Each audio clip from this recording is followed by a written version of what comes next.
नमस्कार। प्लांटेक्स पर आपका स्वागत है और हमेशा की आपसे निवेदन है प्लांटेक्स को सब्सक्राइब करें, बेल आइकन जरूर दबाएं, हमारे वीडियोस को लाइक करें एंड फ्रेंड्स एंड फैमिली के साथ शेयर करना नहीं भूलें। दोस्तों, आजकल दुनिया में यदि टेक्नोलॉजी सेक्टर की बात की जाए, टेक सेक्टर की बात की जाए, तो हर की जुबान पर हर कोई छोटा हो बड़ा हो, हर की जुबान पर एक ही चीज सुनने को आपको मिलेगी, वो AI, that is artificial intelligence. जी हाँ, सारी दुनिया में जहां भी देखें, भारत में भी आप देख लें, कहीं पर भी देखें, हर जगह जो है आपको एआई की ही बात सुनने को मिलती है। और ऐसा आपको महसूस होगा जैसे कि एआई आप नहीं जान रहे हैं, एआई आप इस्तेमाल करना नहीं जानते, चाहे एआई के बारे में जानकारी नहीं है, तो आप इस दुनिया के सबसे यूजलेस पर्सन है।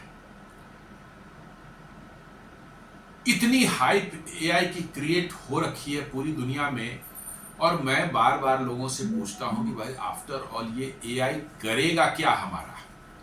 क्या एआई हमारे रोजमर्रा की जिंदगी में जो परेशानियां हैं उससे दूर कर देगा? क्या हमारा फूड प्रोडक्शन का प्रॉब्लम है उसको सॉल्व कर देगा? क्या हमारे जो इंडस्ट्री में जो प्रॉब्लम है, स्टील प्लांट चलते हैं, बड़े बड़े प्लांट चलते हैं, वो प्रॉब्लम सॉल्व कर देगा? या बारिश के दिनों में हमारे जो है ड्रेन्स चोक हो जाते हैं, फ्लडिंग हो जाती है सड़क पर, एआई क्या उसका प्रॉब्लम सॉल्व कर देगा? लोगों के पास कोई जवाब नहीं होता।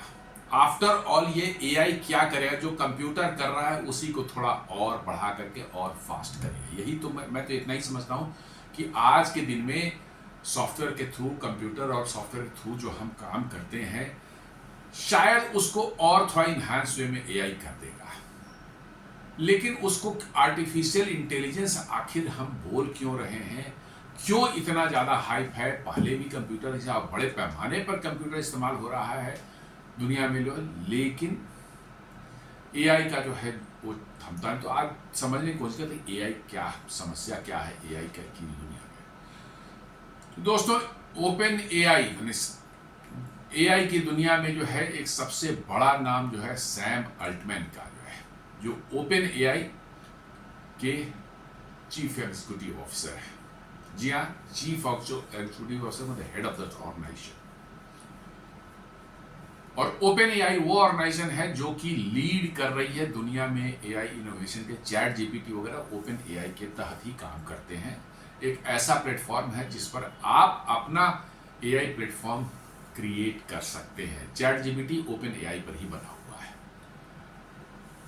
तो अब सैम अल्टमैन जो है, ओपन एआई के सैम अल्टमैन में है, वो कहते हैं कि AI bubble forming as industry spending surges. वो कह रहे हैं कि एआई बबल क्रिएट हो रहा है और बस्ट हो सकता है, जैसा कि इंटरनेट के आने के बाद 2000 और से लेकर 2002 के बीच में जो है .com बबल जो क्रिएट हुआ था और वो बस्ट हुआ था 2000 में। शायद कुछ ऐसा ही हिंट जो है सैम अल्टमैन कर रहे हैं एआई के बारे में, और मेरा भी ओपिनियन कुछ ऐसा ही है कि ये एक बबल है जो बस्ट करेगा, जिसके बाद दुनिया में बड़ी तबाही आ सकती है फिनेंशियल उसमें जो है, और बड़ी बड़ी कंपनियां जो है इसमें मिट जा सकती हैं। OpenAI Sam Altman has reportedly said that he believes AI could be in a bubble, comparing market conditions to those of the .com bubble in the 1990s, late 1990s, मतलब कि 99, 2000 का आसपास हुआ था। तो वो कह रहे हैं कि वो एआई को एक बबल के फॉर्म में देख रहे हैं, जबकि वो खुद एआई के मतलब हेड हैं ओपन एआई के जो है। वो कह रहे हैं कि एआई जो है it looks like a bubble, और वो 1999 1990s के जो है .com बबल जैसा हुआ था, करीब करीब उसी तरह से मार्केट को देख रहे हैं। मार्केट में जिस तरह से हाइप मची हुई है, जिस तरह भागदौड़ मची हुई है एआई के लिए, उनका कहना है कि मुझे लग रहा है कि ये वैसा ही कुछ जो है एआई के साथ हो रहा है। Are we in a phase where investors as a whole are over excited about AI? My opinion is yes. वो कह रहे हैं कि क्या हम वैसे फेज में जहां इन्वेस्टर बेतहाशा पैसे मार्केट में एआई के नाम पर लगा रहे हैं बिना सोचे समझे, तो उनका कहना है कि यस, मैं ऐसा ही मानता हूं. My opinion is, is AI the most important thing to happen in a very long time? My opinion is also yes. कहते हैं कि क्या AI जो है मोस्ट इंपॉर्टेंट थिंग जो है होगा वेरी लॉन्ग टाइम में. अब कितना लॉन्ग नहीं बताया, बट वेरी लॉन्ग टाइम. अब मेरा मानना है कि वेरी वेरी लॉन्ग टाइम में शायद. एट प्रेजेंट जिस लेवल पर हम लोगों की दिनचर्या चल रही है, जिस तरह से हम लोगों की दुनिया चल रही है, जो हमारी रिक्वायरमेंट है, शायद वहाँ पर जो है एआई उतना हेल्पफुल ना हो जितना कि जो टेक्नोलॉजी हम इस्तेमाल कर रहे हैं उसको अच्छे से इस्तेमाल करें, उसमें थोड़े बहुत इनोवेशन करके जो है उसको इस्तेमाल कर लें, इंस्टीड ऑफ कि डिस्कार्ड करके उसको फेंक दें और नया एक हाईली एक्सपेंसिव जो है प्लेटफॉर्म एआई का हम उठा कर लिए हैं. शायद उससे बेहतर है कि आप एग्जिस्टिंग जो है प्लेटफॉर्म्स हैं उसमें थोड़े सुधार करके आप अपना काम अभी लंबे समय तक चला सकते हैं.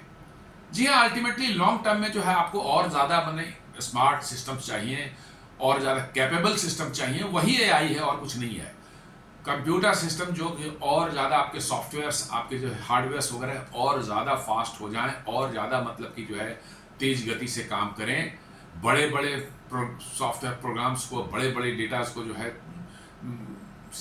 सेकेंडों में जो है उसकी प्रोसेसिंग कर दें. वर्चुअली ये आपका एग्जिस्टिंग जो कंप्यूटिंग इंफ्रास्ट्रक्चर है उसको फास्टन अप करने की जरूरत है, और उस फास्टन अप ही वर्चुअली मेरा मानना है कि एआई भी मोरलेस वही कर रहा है. अब इसको अलग वे में लोग ले सकते हैं, लेकिन मेरा एक मानना है कि भाई एआई एट प्रेजेंट जो है राइट नाउ और नियर फ्यूचर के लिए कोई बहुत ऐसा चीज करके हमें नहीं देने वाला है जिससे कि पूरी दुनिया बदल जाए, हमारे काम करने का तरीका, हमारे सोचने का तरीका बदल जाए. मार्क जकरबर्ग जो हैं मेटा के जो सीईओ है, हेड हैं, वो भी कहते हैं, Mark Zuckerberg agrees with Sam Altman on possible AI bubble. वो भी यही कह रहे हैं कि जो सैम अल्टमैन कह रहे हैं पॉसिबल एआई बबल, उससे वो एग्री करते हैं, लेकिन साथ साथ वो एक्सप्लेन करते हैं कि क्यों मेटा जो है इतना एग्रेसिव इन्वेस्टमेंट जो है एआई में कर रहा है. बेसिक चीज़ों का कहना है कि भाई हम इन्वेस्टमेंट इसलिए कर रहे हैं कि हमें लग रहा है कि कहीं ऐसा ना हो कि हम इस एआई क्षेत्र में जो है पीछे रह जाएं और हमारे कॉम्पिटिटर्स या हमारे और जो टेक फर्म्स हैं वो हमसे बहुत आगे निकल जाए. तो एक फोमो जिसको बोलते हैं fear of missing out, FOMO, शायद उसी के शिकार मार्क जकरबर्ग हैं और अदर कंपनीज के भी जो है बड़े बड़े जो लोग हैं जो एआई के बारे में इतना ज़्यादा हाइप क्रिएट किया, शायद उनका भी वही माइंडसेट है कि शायद हम छूट न जाएं. ये कहते हैं Mark Zuckerberg. Meta CEO mark Zuckerberg acknowledges the possibility of AI and AI bubble, likening it to the past bubbles. However, he emphasized the need for heavy investment in AI to avoid missing artificial intelligence advancement. कह रहे हैं कि ये bubble ही लग रहा है मुझे भी, लेकिन करें क्या? हमें डर है कि कहीं हम मिस हो गए आर्टिफिशियल इंटेलिजेंस एडवांसमेंट में जो है, तो हम पीछे रह जाएंगे, फिर हमें कोई पूछने वाला नहीं होगा. वही फोमो का जो है ना जो है साइकी काम कर रही है, फियर ऑफ मिसिंग आउट.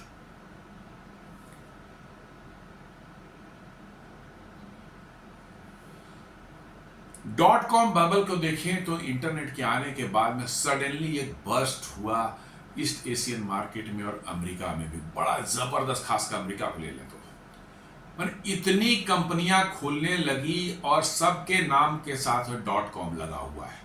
जी हाँ, एक कंपनी pets.com भी खुल गया. कुत्तों का पता नहीं क्या करे थी, कुत्तों की दवाइयां बेचना है था या खाना बेचना था. pets.com, बिलियंस ऑफ डॉलर्स लोगों ने इन्वेस्ट किए ऐसी कंपनियों, pets.com जैसी कंपनियों के, जिनको कोई जानता तक नहीं था और अब जानता भी नहीं है. इतना जबरदस्त मैंने इन्वेस्टमेंट होना शुरू हुआ .com बबल में जो है. आपको मार्केट जो है, शेयर मार्केट जो है कहां से कहां पहुंच गया. और जब ये बस्ट हुआ तो आपको इन टेक कंपनियों के शेयर्स जो है 78% गिर गए। जी हाँ, 78% गिर गए। और सिर्फ गिनी चुनी एक दो कंपनियां जो हैं, जैसे अमेजन है, चाहे ईबे है, जिन्होंने सॉलिड फाउंडेशन पर अपना कुछ बिजनेस मॉडल बना रखा था, कोई बढ़िया सा बिजनेस मॉडल का था जो वो क्लिक किया, और कुछ ही कंपनियां, गिनी चुनी कुछ कंपनियां जो है उसमें बची। और आप देखेंगे तो उस .com बबल में जो है करीब करीब दुनिया के कंपनियों के जो है, बड़ी बड़ी कंपनियों के जो है $5 ट्रिलियन डूब गए। इन्वेस्टर के भी डूबे और उन कंपनी इन्वेस्टर्स के ही डूबे। कंपनियों में इन्वेस्टर का ही पैसा था। $5 ट्रिलियन डूबे, और उसमें सिर्फ 10 कंपनियां मिलकर के जो है उनका था, जो डूबा है पैसा वो $2.7 ट्रिलियन। और उसमें वही एक pets.com भी था, जो कि जानवरों के बारे में पता नहीं क्या कर रहे थे। कोई पता नहीं था किसी को कौन क्या करने वाला है, उनका क्या बिजनेस मॉडल है, बस .com भी साथ में लगा हुआ है। आपने देखा हो yahoo.com है, मतलब कि जो है कितने इस तरह के .com वाले कंपनियां दिखती थी, जो है rediff.com है, पता नहीं क्या क्या है। आज उनका कहीं कोई देखने वाला, लेने देने वाला नहीं कोई है। लोगों को लगता था कि हम छूट जाएंगे इसमें, भैया इन्वेस्ट करो, इसमें इन्वेस्ट कर देंगे, एकदम रातों रात हम लोग क्या हो जाएंगे। और $5 ट्रिलियन जो क्रैश हुआ, 78%। Bubble bast in March 2000 as internet rates rose and investors realized many firms had no viable model. अक्टूबर 2002 तक जो है erasing about 5 trillion in the market value, 78% चला गया। और वो सारे पैसे किसके गए? हमारे आपके जो इन्वेस्टर थे अमेरिका में, उनके गए। और बड़ी जबरदस्त इसकी इकोनॉमिक फॉलआउट पूरी दुनिया में रही। सारी दुनिया के मार्केट में मंदी आई। हालांकि भारत में कोई खास फर्क नहीं, कुछ भी नहीं पड़ा था, कह सकते हैं कोई फर्क नहीं पड़ा था। और एक दो कंपनियां ही उसमें बच पाई, अमेजन और ईबे टाइप के, जिन्होंने फिर से अपने आप को बिल्टअप किया। और वो चूंकि उनका बिजनेस मॉडल कुछ ठीक था, उसमें कुछ बिजनेस आ रहे थे, कुछ रेवेन्यू आ रहा था, और सब में रेवेन्यू का कुछ अता पता ही नहीं है। रेवेन्यू कहां से आएगी, कैसे आएगी, कुछ मालूम नहीं। बस खाली .com करके जो है इन्वेस्टर के पैसे उठा रहे हैं, लोन उठा रहे हैं, billions and billions of dollar के जो है, और इन्वेस्ट कर रहे हैं, ये बना रहे हैं, वो बना, रेवेन्यू कहीं कुछ नहीं है। शायद ऐसा ही होता हुआ कुछ जो है एआई में दिख रहा है, तभी सैम अल्टमैन बोल रहे हैं। एआई में भी इतनी हेवी इन्वेस्टमेंट अमेरिका में हो रही है, लेकिन उसके रिटर्न्स दिख नहीं रहे कहीं। Tech mega caps plan to spend more than $300 billion in 2025 as AI race intensify। जी हाँ, सिर्फ 3 कंपनियां, मेटा, अमेजन, तीन चार कंपनियां, मेटा, अमेजन, अल्फाबेट जो कि गूगल का मालिक है, जो गूगल की पेरेंट कंपनी है, एंड माइक्रोसॉफ्ट। जी हाँ, Meta, Amazon, alphabet and Microsoft. सिर्फ इन 4 कंपनियों का जो है सिर्फ इस साल का 2025 की बात मैं कर रहा हूं, आगे की नहीं बात कर, 2025 की सिर्फ बात कर रहा हूं। इनका प्लान है $320 बिलियन इस साल आर्टिफिशियल इंटेलिजेंस इंफ्रास्ट्रक्चर में जो है खर्च करने का।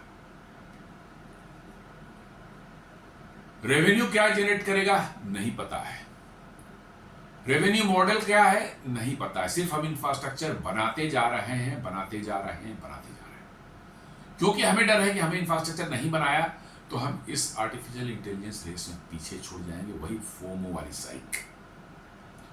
Technology companies are racing to build out data centres and AI infrastructure that will put them ahead of the competition. ये सभी सोच रहे हैं कि हम इतना डेटा सेंटर बना लें, इतना एआई इंफ्रास्ट्रक्चर बना लें, इतने जीपीयूज अपने यहाँ खरीद करके रख लें, लगा लें, ताकि जो है हम दूसरी कंपनियों से आगे निकल जाए।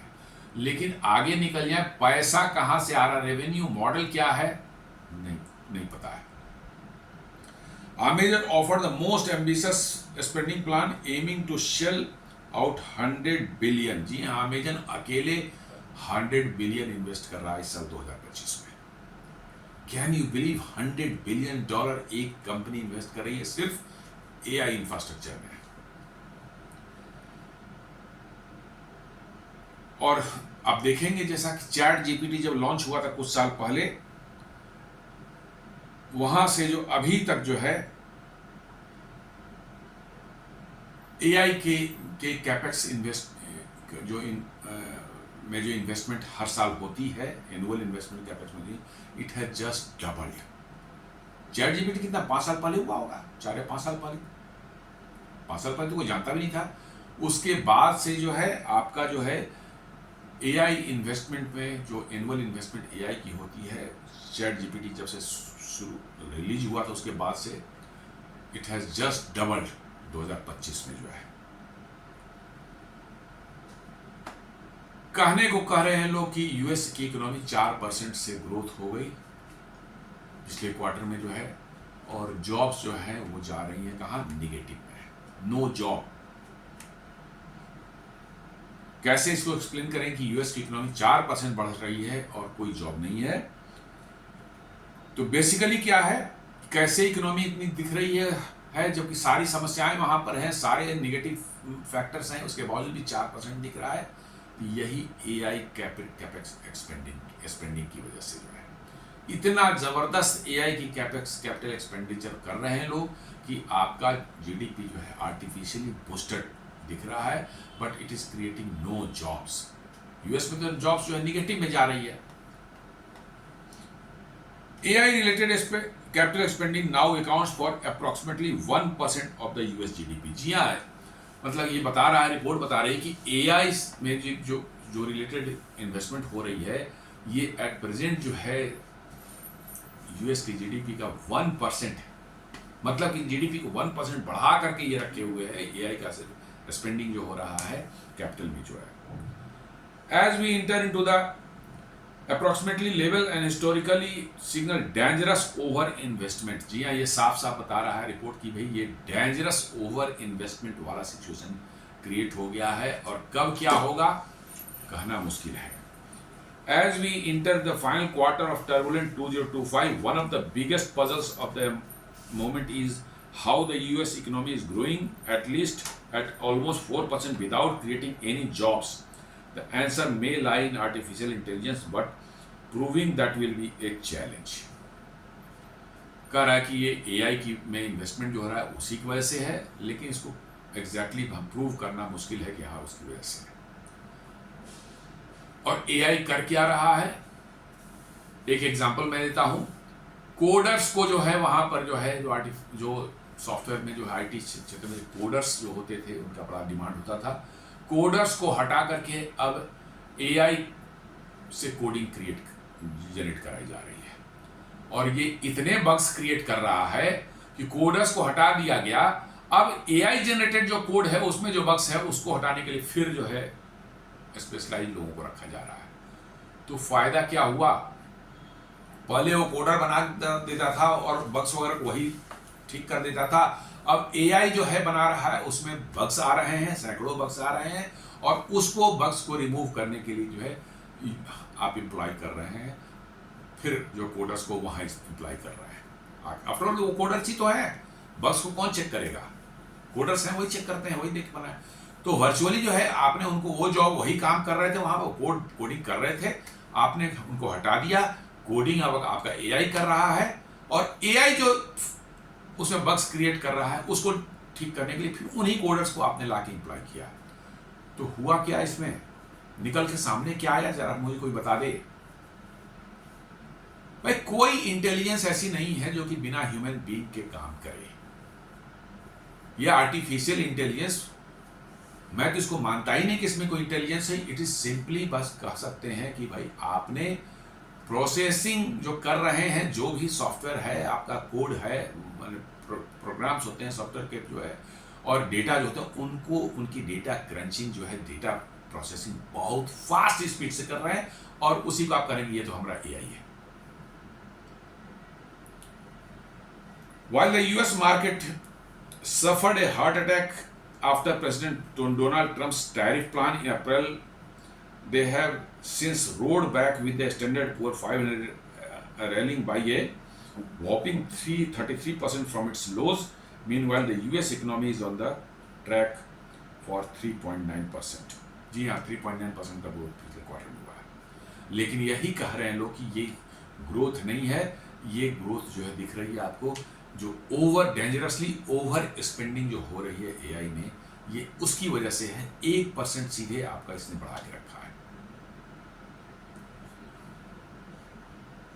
आप इसका ग्राफ को देखेंगे तो आपकी एक्चुअल जो है जीडीपी जो है यूएस की, वो नीचे जा रही है, लेकिन उसके ऊपर ओवरलैप जो कर रहा है आपका एआई के जो कैपेक्स एक्सपेंडिचर की वजह से जो है उसने जीडीपी को ऊपर उठा रखा है। जी हाँ, मतलब कि जो एक्चुअल आपकी इकोनॉमी है वो नीचे जा रही है, लेकिन वो एक पर्टिकुलर सेक्टर में आपने इतना ज्यादा इन्वेस्ट कर रहे हैं, इतना हाइपर इन्वेस्टमेंट हो रही है कि उसके कारण जो है आपका जीडीपी जो है ऊपर दिख रहा है। तो एक सेक्टर पर इतनी डिपेंडेंस यदि किसी इकोनॉमी की हो जाती है तो आप समझ देखते हैं क्या उसकी हालत है। हम लोगों ने अभी चाइना में देखा है, जहां का रियल एस्टेट बबल जो है बस्ट हुआ अभी 2 साल पहले 3 साल पहले जो है, जहां पर जो है रियल एस्टेट चाइना के जीडीपी का 30% कंट्रीब्यूट करता था, now it has gone bust. बड़ी बड़ी कंपनियां, कंपनी गार्डन और जो है इस तरह की बहुत बड़ी एक और कोई बड़ी कंपनी जिसका मैं नाम याद नहीं आ रहा है मेरे पास, ये सब जो है बिल्कुल जायंट थी और रियल एस्टेट सेक्टर की, और ये सब के सब आज के दिन में जो है कहीं दिखने वाले नहीं है। 300 400 बिलियन के डेप्ट के साथ ये डूब गए, खत्म हो गए।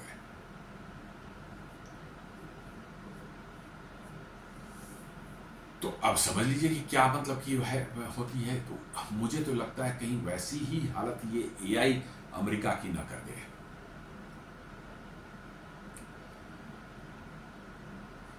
So he कहता है कि Standard & Poor 500 reached a near all-time high on Thursday. पिछला shrugging off concerns over the ongoing US government shutdown. Investors focused on strong tech earnings, AI excitement, and expectations of upcoming Federal Reserve runs rate cuts. AI, the Standard & Poor rose 0.3%, while the Nasdaq jumped 0.6%. The Dow Jones Industrial average added 49 points or 0.1%. तो कहने का ये sense है कि जो लोगों की उम्मीदें हैं कि साहब एआई में इतना इन्वेस्टमेंट हो रहा है, आगे फ्यूचर ऐसा होगा वैसा होगा, इतना इन्वेस्टमेंट मेटा कर रही है, इतना ये करे, इसको लेकर के इतनी ओवर एक्साइटमेंट है अमेरिका में लोगों के बीच में कि शेयर मार्केट पर लोग टूट पड़े हैं, और इसके कारण स्टैंडर्ड एंड पुअर उनका इंडेक्स जो है बिल्कुल ऊपर दिख रहा है।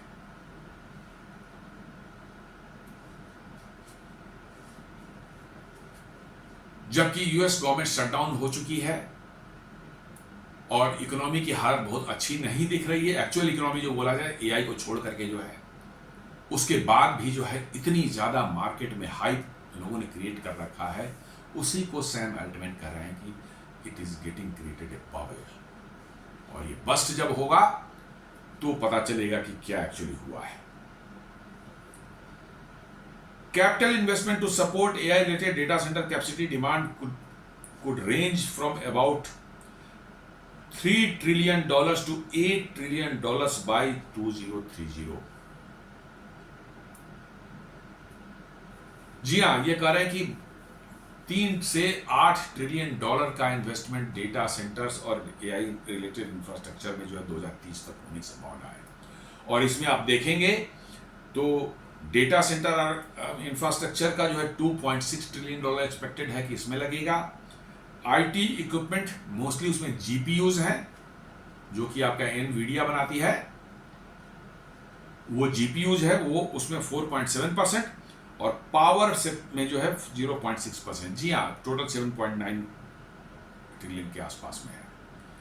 पावर जो है वो अपने आप में बहुत बड़ी प्रॉब्लमेटिक चीज बनती जा रही है जब से डेटा सेंटर्स, मतलब कि जो है बड़े बड़े डेटा सेंटर्स आने शुरू हो गए हैं। Data centres are basically power hungry, और इसलिए डेटा सेंटर की कैपेसिटी भी मापी जाती है मेगावाट्स में। जी हाँ, वहां पावर जनरेट नहीं होती, वहां पावर कंज्यूम होती है। तो जितना पावर कंज्यूम करता है कोई डेटा सेंटर, उतना ही बड़ा उसको माना जाता है कि उतनी ही बड़ी उसकी साइज है। तो उसकी कैपेसिटी भी मापी जाती है मेगावाट्स में। और जहां भी डेटा सेंटर्स इतने लार्ज स्केल पर, इतने ह्यूज साइज में आएंगे, वहां पर निश्चित रूप से आपका पावर इंफ्रास्ट्रक्चर भी उतनी ही मजबूत और उतना ही दुरुस्त होना चाहिए। तो the investment surge primarily target data center construction and GPU acquisition। जी, मोस्ट ऑफ द पैसे इसी में जा रहे हैं, डेटा सेंटर्स और GPU एक्विजिशन में जो है, rather than consumer facing AI applications. Consumer से इंटरफेस करने वाले जो AI एप्लीकेशंस हैं, उस पर कुछ खास नहीं हो रहा है। जो भी बन रहा है क्या, डेटा सेंटर्स और GPU खरीद रहे हैं हम साहब, किसका, एनवीडिया वाला। इसलिए एनवीडिया की वैल्यूएशन देखिए, छोटी सी कंपनी है और उसकी वैल्यूएशन $4 ट्रिलियन के ऊपर चली गई है। जी हाँ, भारत के मतलब कि GDP के बराबर एक कंपनी एनवीडिया मतलब वहां क्रिएट हो गई है, सिर्फ वो GPU बना के बेचती है और कुछ नहीं। और $4 ट्रिलियन क्यों, उसी हाइप की वजह से सारे लोग जो है GPU खरीदने में लगे। कितना GPU हमारे पास होगा, उतना ही पावरफुल मेरा AI प्लेटफॉर्म होगा। जी हाँ, यही है, जितने GPU होंगे उतना ही अच्छा उनका प्लेटफॉर्म होगा, क्योंकि उतनी ही फास्ट वो एग्जीक्यूशन होगा AI के एप्लीकेशंस की जो है। Approximately 60% of data centre costs consist of specialised GPUs। जी हाँ, डेटा सेंटर का भी 60% कॉस्ट जो है वो स्पेशलाइज्ड GPUs में पर ही जाता है, क्योंकि वही डेटा को हैंडल करना, डेटा को फास्ट प्रोसेस करना उसी काम है। with the remainder split between cooling system, energy infrastructure and physical construction। 60% आपका GPU में चला जाता है और 40% जो बचा वो जाता है कूलिंग सिस्टम में है, energy infrastructure and physical construction जो है डेटा सेंटर का, उसमें चला जाता है।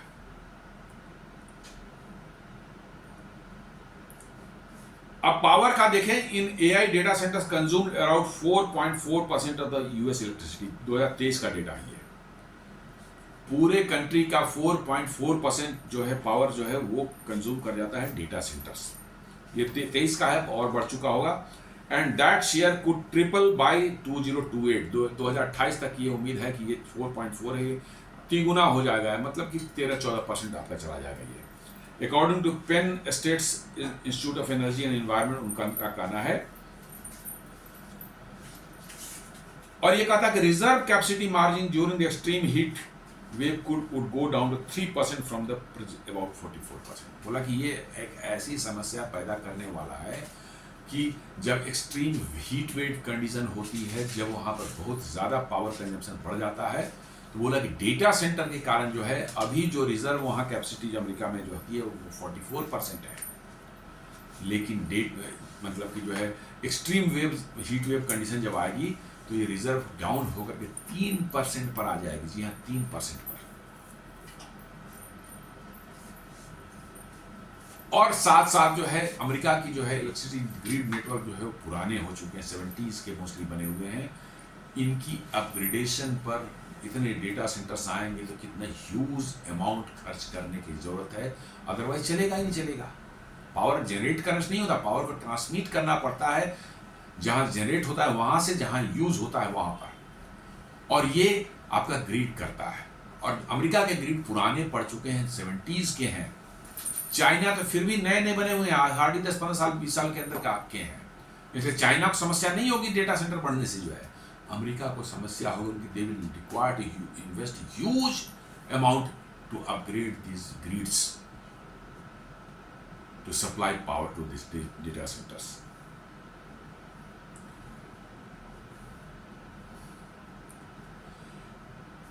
मैकेंसी जो प्रोजेक्ट करती है कि AI driven demand by 2030 will require around 156 gigawatt of new electrical capacity। 2030 तक जो है मैकेंसी ने एक रिसर्च करके बताया कि 2030 तक जो है डेटा सेंटर की डिमांड को मीट करने के लिए या AI की डिमांड को मीट करने के लिए 2030 तक अमेरिका में 156 gigawatt of new electrical capacity चाहिए, और उतने ही ट्रांसमिशन आपका ग्रिड जो आपका है उतनी ही कैपेसिटी वहां भी क्रिएट करनी पड़ेगी। और ये कहता firm estimates this will cost around 5 to 7.9 trillion in capital spending.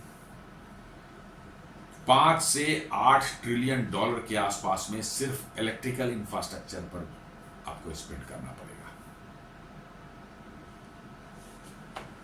और किस लिए? वो सिर्फ एआई के लिए यूज होगा। अब देख लीजिए क्या यहां पर मजेदार चीज एक नजर आएगी आपको। AI boom is being financed heavily through special purpose vehicle and private credit creating opacity in system and system risk। एक एग्जाम्पल दे रहे हैं ये कि मेटा जो है का 29 बिलियन डेटा सेंटर प्रोजेक्ट जो मेटा लगाने जा रही है, बोलते हैं कि मेटा का इन्वेस्टमेंट उसमें सिर्फ $3 बिलियन है।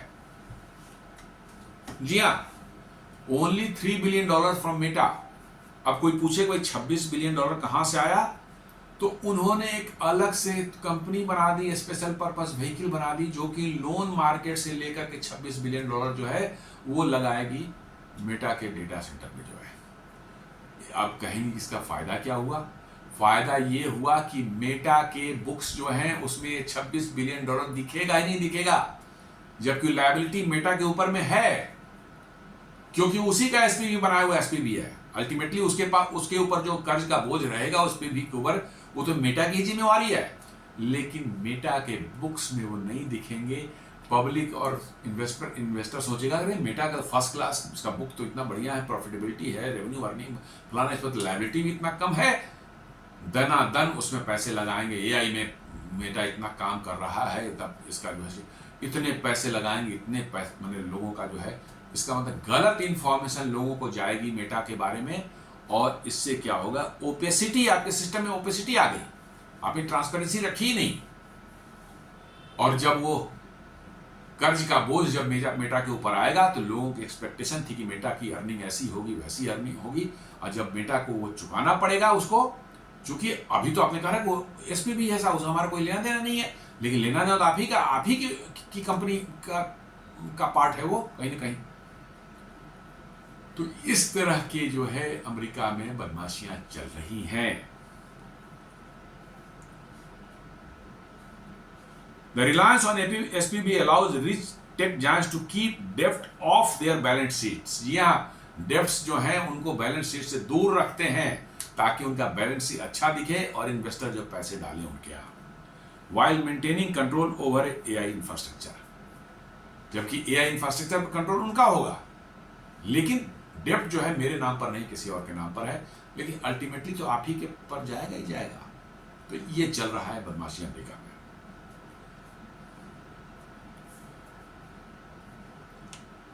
So private credit powered AI boom at risk of overheating, UBS says। जी हाँ, अमेरिका में प्राइवेट जो है डेप्ट भी बहुत तेजी से बढ़ रहा है। प्राइवेट डेप्ट का मतलब कंपनियां जो है, कॉर्पोरेट हाउसेज वगैरह जो लेते हैं, कंपनियां जो है वो सब जो डेप्ट लेती हैं, सरकार का नहीं, सरकार का दूसरा होता है, कंपनियां जो होता है उसको प्राइवेट डेप्ट कहते हैं। इतनी तेजी से बढ़ रहा है, और it is only because of the AI boom की वजह से इतनी तेजी से जो है वो डेप्ट ले रहे हैं, कर्ज ले रहे हैं, इधर से उधर से, कहीं से भी हम साहब एआई में हम पीछे ना पड़ जाएं। डेटा सेंटर बना लें, उसका इस्तेमाल होगा नहीं होगा, रेवेन्यू मॉडल क्या है हमारा कुछ पता नहीं है, हमको अभी डेटा सेंटर बना लेना है ताकि हम पीछे न पड़ जाएं। जो मार्क जगरबर्ग ने कहा था कि वो हम पीछे न पड़ जाएं दूसरी कंपनियों से, इसलिए हमको इन्वेस्ट कर रहे हैं। तो ये बड़ी तेजी से बढ़ रहा है, प्राइवेट डेप्ट जो है वो बढ़ रहा है, और उसको क्रेडिट देने वाले जो है बैठे हुए हैं सबकी। एआई बूम आएगा साहब, एआई बूम आ रहा है, एआई में इतनी कमाई हुई कंपनियों की और हम भी उसमें मालामाल हो जाएंगे, ये सोचकर जो कर्ज देने वाले भी दे रहे हैं। बट कहीं ये बबल बस्ट हुआ तो .com में तो $5 ट्रिलियन गए थे, इसमें तो लगता है $50 ट्रिलियन न हो जाए, ऐसा ही लगता है। MIT study shatters AI hype. 95% of generative AI projects are failing, sparking tech bubble jitters। जी हाँ, MIT ने एक स्टडी करके आगे 95% ऑफ जनरेटिव AI प्रोजेक्ट्स जो शुरू किए गए हैं वो फेल हो रहे हैं, नहीं काम करेगा, कोई फायदा नहीं है। चैट जीपीटी क्या कर रहा है?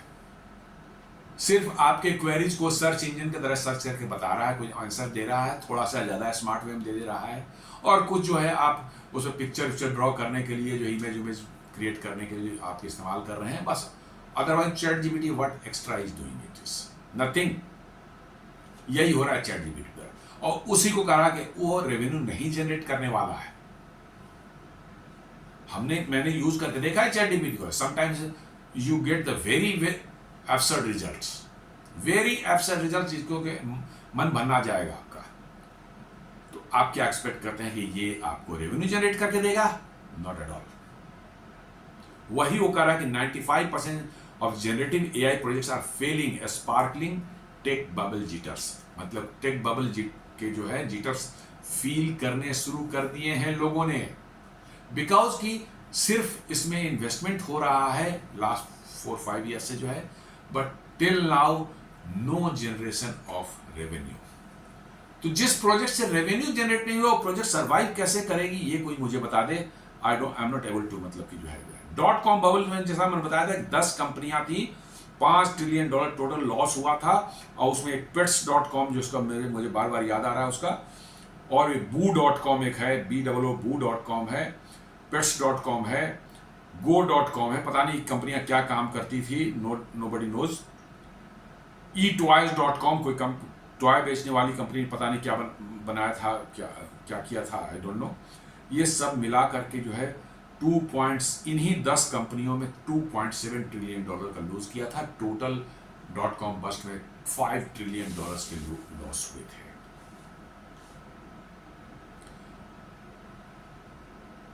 The US economy is heavily exposed to the AI investment bubble, with about 40 to 50% of the GDP growth recently tied to AI spending। जी हाँ, अभी जो वहाँ GDP ग्रोथ दिख रही है रियल नहीं है, ये AI स्पेंडिंग की वजह से जो है दिख रही है। तो बता रहा है कि 40 to 50% ग्रोथ जो है वो AI स्पेंडिंग की वजह से है।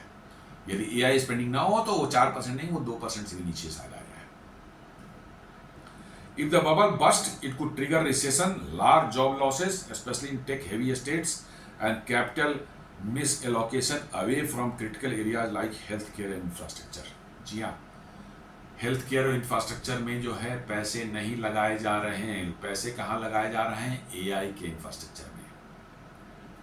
रोड्स, रेल, इन सब को जो है उनकी हालत खराब है, उनमें पैसे नहीं लगाए, कहाँ जा रहे हैं? एआई में। और यदि वो बस्ट होता है तो आप समझ सकते हैं कि अमेरिका की स्थिति क्या होगी। Financial contagion risks are high due to the opaque SPV financing and exposure of banks, pension funds and insurers। जी हाँ, जो मैंने बताया ओपेक कर रहे हैं, एसपीवी बना करके जो है अपनी कंपनी के बैलेंस शीट से वो डेप्ट को बाहर रख रहे हैं। ये ओपेक तरीका है, बिल्कुल सच्चाई आप इन्वेस्टर को नहीं बता रहे हैं। यदि ऐसा है तो पेंशन फंड्स हैं, बैंक्स हैं और इंश्योरर्स हैं, सारे के सारे रिस्क पर आ जा रहे हैं, और सब इसमें शामिल है। सबको लग रहा है कि हमारी भी कमाई हो जाएगी, सभी के सब डूबेंगे। क्या उनका हाल होगा, इसका अंदाजा लगाना ही मुश्किल है।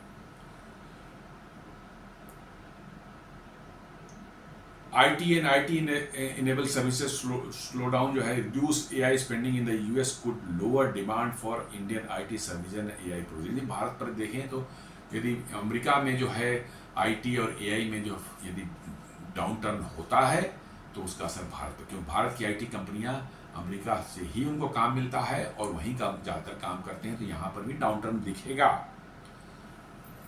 स्टार्टअप फंडिंग क्रंच हो जाएगी। भारत में भी AI स्टार्टअप क्रंच बहुत से ज़्यादा है, बहुत बड़ी तादाद में AI स्टार्टअप यहाँ पर भी है। इनको ही फंडिंग US से ही मोस्टली मिलती है, उसमें ज़बरदस्त क्रंचिंग आ सकती है यदि अमेरिका में बस्ट किया तो। टैलेंट रीलोकेशन, लेऑफ्स और return migration of Indian professional from the US could increase domestic talent availability. जी हाँ, ऐसा होता है तो बहुत से लोग अमेरिका से जो है जो ले ऑफ होंगे, उनको नौकरियां नहीं मिलेंगी तो भारत आएंगे, तो वो टैलेंट जो है भारत वापस आएगा, तो भारत को इससे फायदा होता है। आपको जो है ब्रेन ड्रेन रिवर्स होकर के मिलेगा, आपको टैलेंटेड पूल आपके पास अवेलेबल होगा। Financial market viability, global market campaign contagion may soften capital flow and raise cost of Indian startups. जी हाँ, इंडियन स्टार्टअप्स के लिए जो है पैसे मिलने मुश्किल होंगे, उनको दिक्कत होगी। Opportunity, less competition and more domestic talent. जी हाँ, जब अमेरिका में होगा तो आप बचे खुचे आप ही हैं सॉफ्टवेयर में अमेरिका के बाद में, तो आपका जो है कंपटीशन मार्केट में कम रहेगा, तो आपको फ़ायदा हो सकता है। आपके पास टैलेंट भी आ जाएंगे अमेरिका से वापस, तो कुछ इनोवेशन भी आप कर लेंगे। तो अमेरिका में फेलियर होगी, वहाँ पर बस्ट करेगा, तो निश्चित रूप से जो है आपको उसका फ़ायदा मिल सकता है।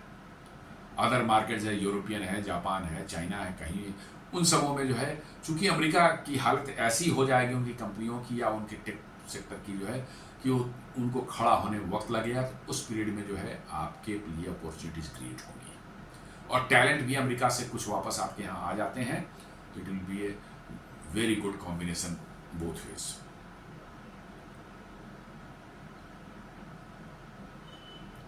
Any correction in US market could have cascading effect on India economic service. जी हाँ, अमेरिकन मार्केट में जो करेक्शन होता है शेयर मार्केट में, इंडिया में भी करेक्शन होता ही होता है, कम बेसी लेकिन होता है, इसमें तो कोई दो मत नहीं है। सो पॉलिसी मेकर्स को क्या कर सोचना चाहिए? Strengthen oversight on AI financing, improve energy policy coordination and create an AI safety institute for independent risk evaluation. जी हाँ, थोड़ा सा सोच समझ के इन्वेस्ट करने की जरूरत है एआई में भारत को जो है। आंख बंद करके नहीं करना है, भाई करते जाओ अमेरिका जैसा नहीं। अभी जो चल रहा है उतना तो ठीक है, नॉट वेरी मतलब कि डेंजरस, माने ओवर स्पेंडिंग जो है, लेकिन अमेरिका जैसा आप करेंगे तो थोड़ा रिस्क हो जाए। तो ओवर साइड थोड़ी रखनी चाहिए, हमको देखना अच्छे से देखना चाहिए कि क्या होने वाला है, रेवेन्यू आएगा नहीं आएगा, रेवेन्यू जनरेट होगा कैसे होगा, क्या होगा, वो देखने की बात है। Investor diversify portfolios, apply stricter and diligence and demand higher risk premiums. जी हाँ, इन्वेस्टर्स जो हैं वो तो निश्चित रूप से जो है ऐसे सिनेरियोज में जो है पैसा कम लगाना चाहेंगे, और यदि लगाएंगे तो ज़्यादा प्रीमियम चाहेंगे अपने लिए जो है। Corporation pursue measured AI adoption with transparent financing and contingency planning. जी हाँ, ट्रांसपेरेंसी के साथ काम करें एआई में तो बेहतर है। अमेरिका में जो फ्रॉड चल रहा है कि एसपीवी बना करके अपनी कंपनी के बुक्स को क्लीन रखना है, वो करना जो डेंजरस होगा भारत के लिए। इसलिए भारत को जो है इसमें ट्रांसपेरेंसी के साथ काम करें, जो करें ट्रांसपेरेंसी के साथ करें। तो दोस्तों, ये ऐसा लग रहा है कि एआई की जो है हाइप अमेरिका में जो है शायद अब समझ में आने लगी है लोगों को, वहाँ बड़े बड़े लोगों को। सैम अल्टमैन जो ओपन एआई के हेड हैं, जब उन्होंने कह दिया कि ये एआई कहीं बबल तो जैसा तो नहीं है, और मार्क जकरबर्ग को भी लग रहा है कि शायद ये बबल ही है, तो स्थिति खतरनाक बन रही है। और अमेरिका में trillions and trillions of dollar जो है झोंके जा रहे हैं इसमें, एआई के इंफ्रास्ट्रक्चर में, आपको जो है जीपीयू खरीदने के में, डेटा सेंटर बनाने में, पावर इंफ्रास्ट्रक्चर बनाने में। But if it burst, bubble burst, what will happen, very difficult to imagine. तो दोस्तों, एक छोटा सा एक विश्लेषण था आज हमारा एआई के जो बबल क्रिएट हो रहा है अमेरिका में और दुनिया में, उस पर आपका क्या विचार है आप कमेंट्स में जरूर लिखिएगा। मुझे उम्मीद है कि ये वीडियो आपको पसंद आया होगा। हमारे वीडियोस को लाइक करें, फ्रेंड्स एंड फैमिली शेयर करें, हमारे चैनल को सब्सक्राइब करें और बेल आइकन दबाना बिल्कुल नहीं भूलें। धन्यवाद।